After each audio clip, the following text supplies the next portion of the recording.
आज दोस्तों अपन उपयोगिता विश्लेषण पढ़ेंगे। Utility utility analysis. उपयोगिता को अपन संतुष्टि भी कहते हैं और तुष्टि गुण भी कहते हैं। उपयोगिता मांग के सिद्धांत का अभिप्राय उन तत्वों को निर्धारित करना है जो मांग को प्रभावित करते हैं। मांग के सिद्धांत का अभिप्राय उन तत्वों को निर्धारित करना है जो मांग को प्रभावित करते हैं। मांग कई तत्वों द्वारा निर्धारित होती है, जैसे किसी वस्तु की मांग, वस्तु की कीमत, उपभोक्ता की आय तथा अन्य वस्तुओं की कीमतें, उपभोक्ता की रुचि, आय वितरण, जनसंख्या, उपभोक्ता की संतुष्टि, साख है, सरकारी नौकरियां, पहले की आय और कीमत स्तर। दूसरा, मांग का सिद्धांत की व्याख्या उपयोगिता या तुष्टिकरण विश्लेषण के रूप में की जाती है। उपयोगिता या तुष्टिकरण विश्लेषण ये स्पष्ट करता है कि किस प्रकार व्यक्ति अपने संसाधनों से अधिकतम उपयोगिता प्राप्त करके संतुष्टि का अधिकतम स्तर प्राप्त करता है। उपभोक्ता एक विवेकशील प्राणी है। कैसा होता है विवेकशील? मतलब समझदार व्यक्ति है। उपभोक्ता विवेकशील प्राणी है, इसलिए कहा जाता है कि क्योंकि व्यक्ति की आय सीमित होती है, इच्छाएं असीमित होती है।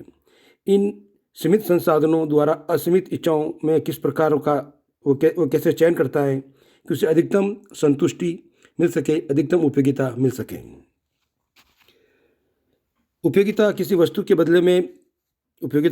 बदले में प्राप्त होने वाली संतुष्टि होती है। अगला, प्रोफेसर रॉबिन्सन के अनुसार उपयोगिता से हमारा अभिप्राय किसी वस्तु के उस अमूर्त गुण से है जिसके द्वारा हमारा उद्देश्य की पूर्ति होती है।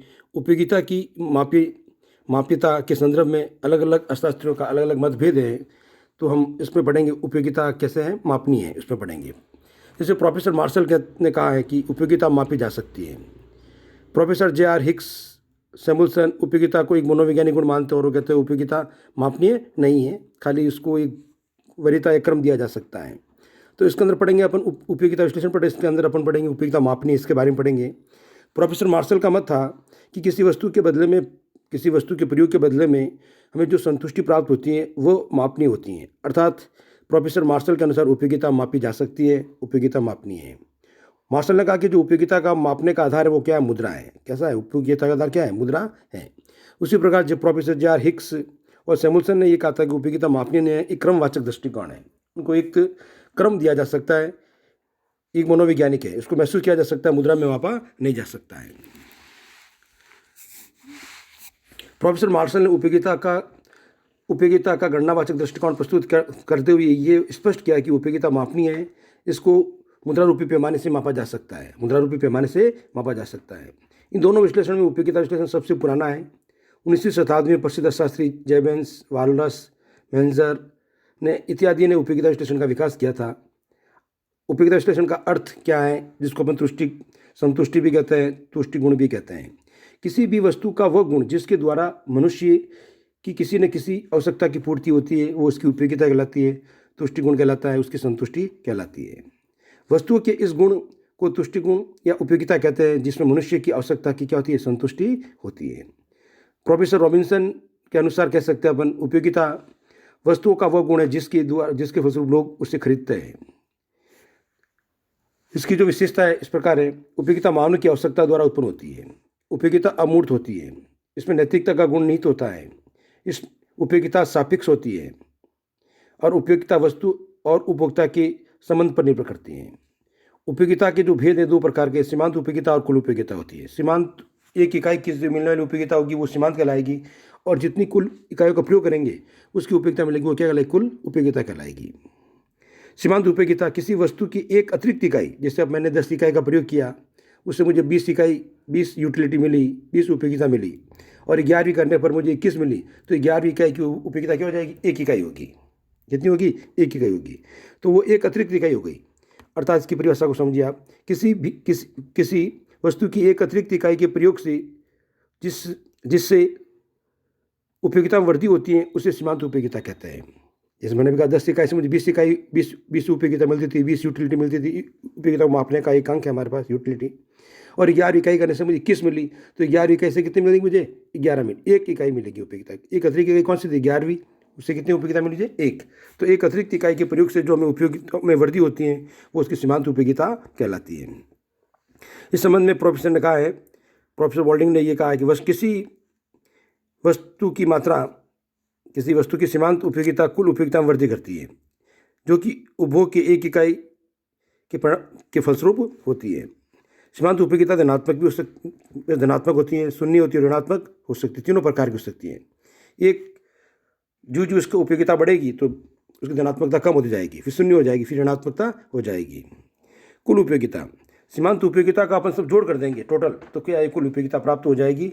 TN, T में टोटल, U मतलब यूटिलिटी, N जितनी इकाई उपयोग करेंगे, MU1, MU2, MU3 dash dash dash करके MN तक जितनी सीमांत उपयोगिता प्रयोग किया, जैसे 8, 10, 11 जो उनका योग आएगा वो क्या हो जाएगी, कुल उपयोगिता हो जाएगी। तो इसको अपन शब्दों में इस प्रकार व्यक्त कर सकते हैं।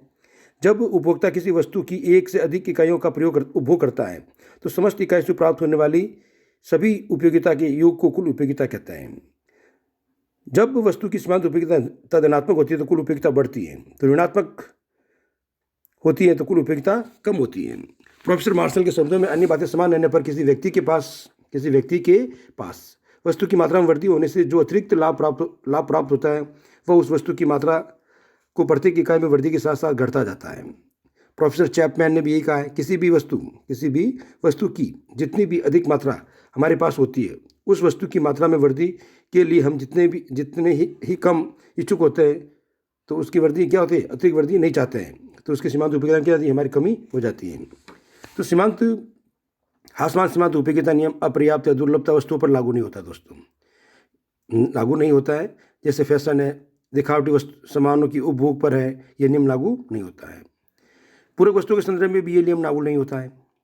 हासमान तुष्टिकरण का जो नियम है, उपयोगिता नियम है, प्रोफेसर मार्शल के आर्थिक विश्लेषण का केंद्र बिंदु है साहब।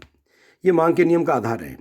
उपभोक्ता की बचत का विचार भी इसी आधार पर किया जाता है, उपभोक्ता बचत का आधार पर इसी आधार पर किया जाता है।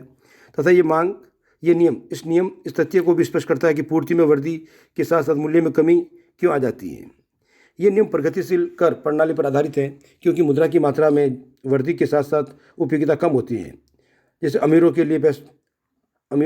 से अधिक कर वसूल किया जाता है, अमीरों के लिए रुपए की वैल्यू कम होती है, गरीब के लिए ज़्यादा होती है। उसी प्रकार सीमांत उपयोगिता नियम जो उपभोग का आधार नियम भी है।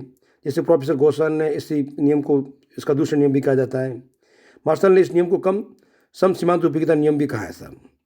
प्रोफेसर लेफ्टविच सम सीमांत उपयोगिता की उपभोक्ता की संतुष्टि के अधिकतमकरण के सामान्य सिद्धांत का नाम दिया है। उस प्रकार हम कह सकते हैं लॉर्ड रॉबिन्सन ने अर्थशास्त्र के जो जितने नियम है, जो उपभोग है, उत्पादन है, वितरण इत्यादि में इस नियम को प्रयोग करता है और लागू करता है। उपभोक्ता का साम्य क्या होगा, जहाँ पर एक उपभोक्ता का साम्य उस बिंदु पर होगा जहाँ पर सीमांत उपयोगिता और उसकी कीमत चुकाने को तैयार होता है उसकी इक्वल हो जाएगी तो बराबर हो जाएगा। तो देखिए प्रोफेसर मार्शल के अनुसार उपभोक्ता का साम्य उस बिंदु पर होगा जहाँ MUX एक्स वस्तु से मिलने वाली सीमांत उपयोगिता बराबर PX एक्स वस्तु की कीमत जब दोनों इक्वल हो जाएगी तो वहाँ साम्य होगा।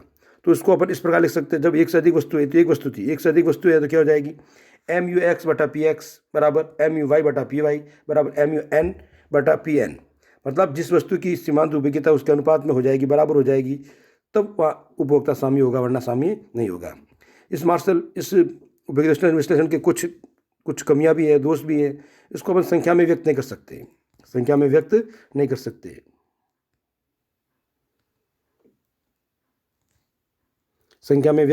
सकते, मुद्रा का सीमांत मुद्रा खुद की अपनी वैल्यू होती है, उसकी खुद का अपना एक उपयोगिता होती है।